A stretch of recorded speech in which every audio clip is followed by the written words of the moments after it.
people. If you came into my store and I said, this lamp that I've got is pretty good, but the lamp next door is much better, I wouldn't be in business very long. It wouldn't work. If I were ethical, it wouldn't work. So when you say industry cares for people, that's not true. They can't afford to be ethical. So your system is not designed to serve the well-being of people. If you still don't understand that, there would be no outsourcing of jobs if they cared about people. Industry does not care. They only hire people because it hasn't been automated yet. So don't talk about decency and ethics. We cannot afford it and remain in business. It is important to point out that regardless of the social system, whether fascist, socialist, capitalist, or communist, the underlying mechanism is still money, labor, and competition. Communist China is no less capitalistic than the United States. The only difference is the degree by which the state intervenes in enterprise. The reality is that monetaryism, so to speak, is the true mechanism that guides the interests of all the countries on the planet. The most aggressive and hence dominant variation of this monetaryism is the free enterprise system. The fundamental perspective as put forth by early free market economists like Adam Smith is that self-interest in competition leads to social prosperity, as the act of competition creates incentive which motivates people to persevere.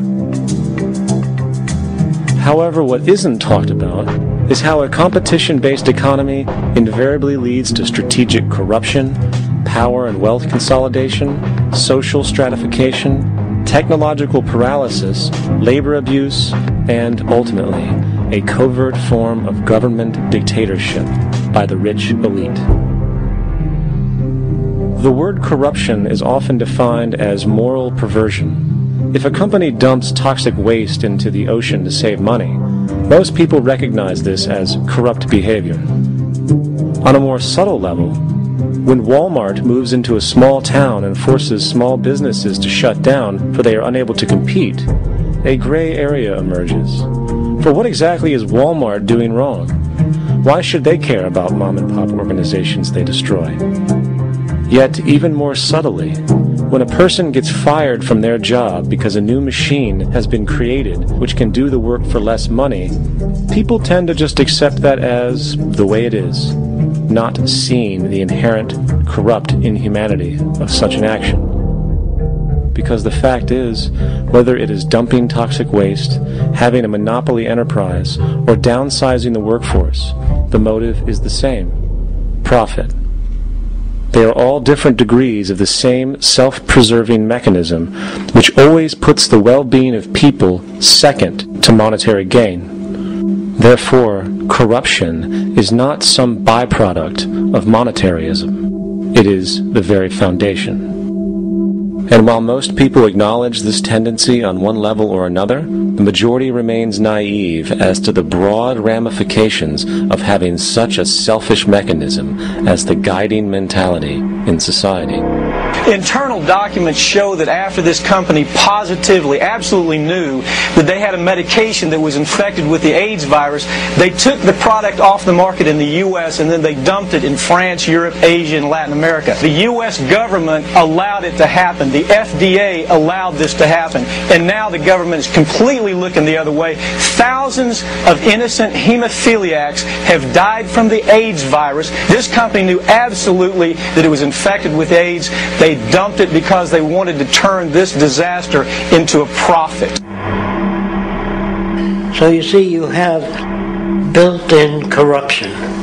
We're all chiseling off each other, and you can't expect decency in that sort of thing. And feeling that, they don't know who to elect. They think in terms of a democracy, which is not possible in a monetary-based economy. If you have more money to advertise your position, the position you desire in government, that isn't a democracy. It serves those in positions of differential advantage. So it's always a dictatorship of the elitists, the financially wealthy.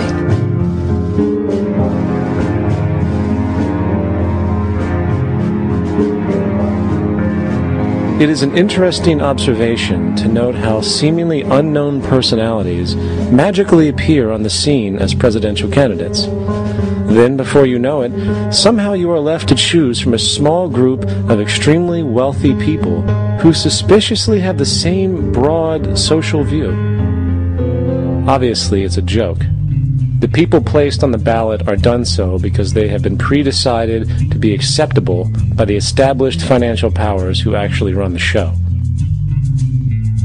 Yet, many who understand this illusion of democracy often think, if only we could just get our honest, ethical politicians in power, then we would be okay. Well, while this idea, of course, seems reasonable in our established-oriented worldview, it is, unfortunately, another fallacy.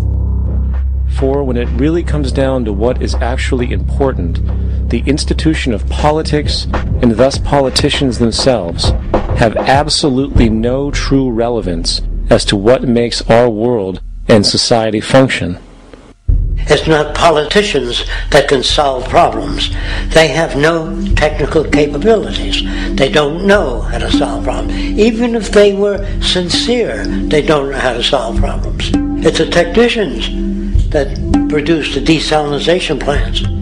It's the technicians that give you electricity, that give you motor vehicles, that heat your house and cool it in the summertime. It's technology that solves problems, not politics. Politics cannot solve problems because they're not trained to do so.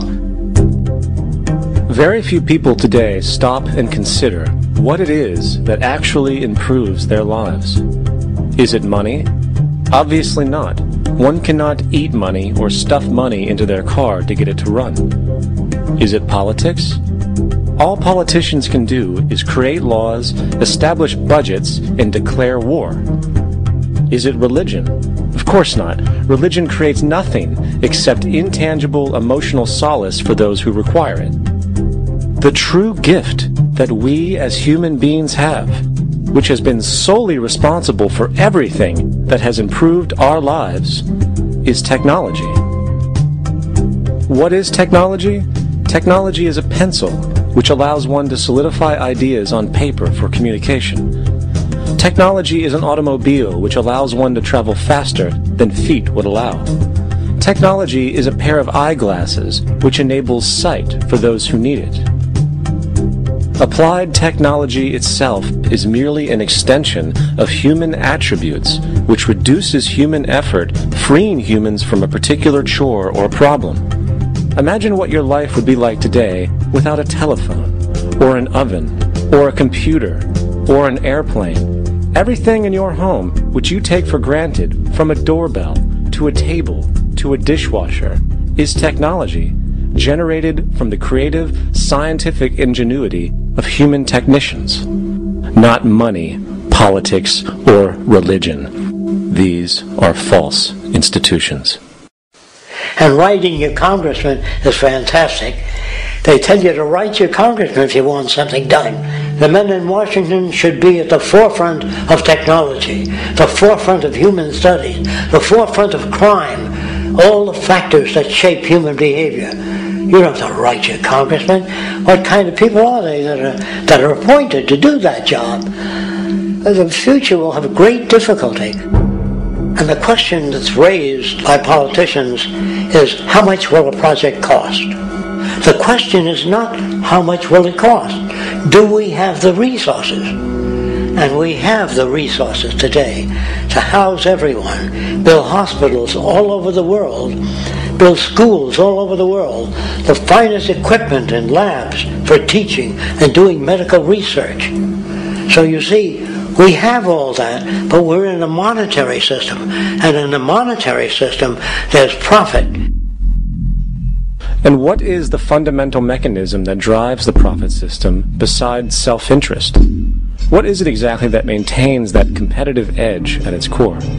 Is it high efficiency and sustainability? No, that isn't part of their design. Nothing produced in our profit-based society is even remotely sustainable or efficient. If it was, there wouldn't be a multi-million-dollar-a-year